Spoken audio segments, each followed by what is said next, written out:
I'm Bruce Lindsay, welcoming you to Primetime Access and to the world of rock and soul. That's right, in this half hour, some of today's hottest rockers and the greatest from the past. And I do mean the greatest, like Elvis, the king of rock and roll. So how did Robert Walls find him in Provo?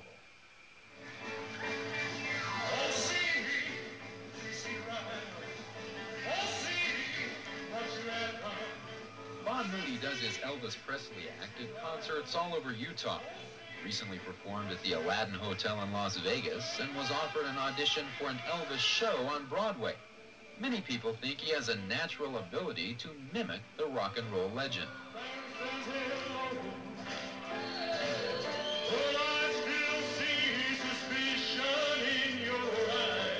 But if you think that's impressive, you ought to see Moody at his day job. Okay, here we go. It's a big baby. Oh. It's a gigantic baby. Oh. 10-pounder. Oh. It's a big baby. Von Moody, Elvis impersonator, is also Dr. Robert Von Moody, obstetrician.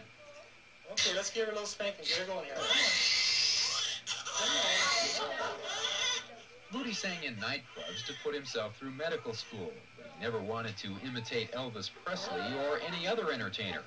But one day he went to a church costume party dressed as the King. When I got a costume on and the sideburns and dyed my hair black, it seemed to cause a bit of a stir. A lot of people said, hey, you know, that's a lot like Elvis.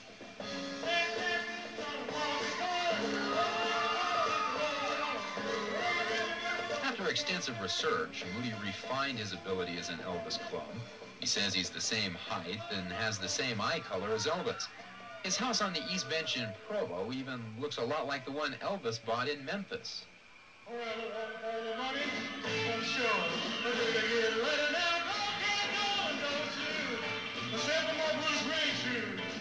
But Moody says he doesn't like what Elvis Presley represents.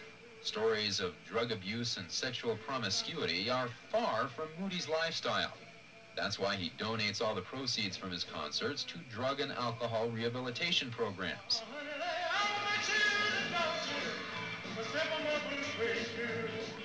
The father of 6 children, Dr. Moody is the opposite of Elvis in many ways.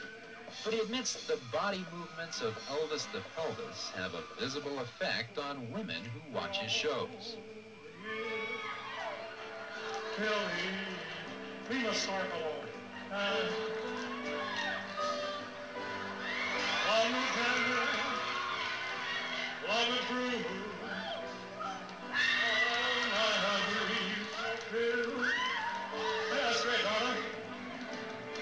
Although he enjoys doing Elvis, Moody says he prefers the dictaphone to the microphone.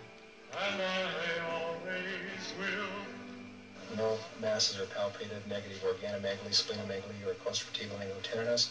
I think that if Elvis were my only ways of making a living, that it wouldn't be fun any longer.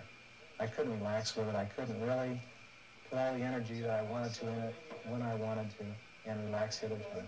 It's an enjoyable diversion that has sort of snowballed, and I become more and more involved in doing it, but I don't see it as replacing my medical practice. While Elvis will never replace medicine, Moody isn't opposed to a little crossover. One of his patients went into labor while he was putting on a concert. He didn't have time to change, so this woman's baby came into the world with the help of Dr. Elvis. When he walked in, he really walked in like Elvis. I mean, he had all the moves, all the speech, everything. And it was just fantastic.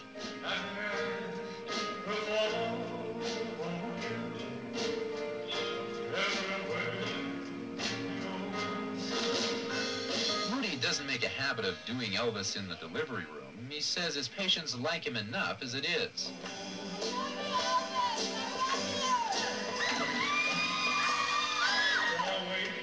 But he enjoys the attention he gets from his temporary stint as a star. It gives him a chance to forget he's just a medical doctor with a successful practice and a family who loves him, and allows him to pretend he's the former truck driver from Mississippi who shaped the history of rock and roll.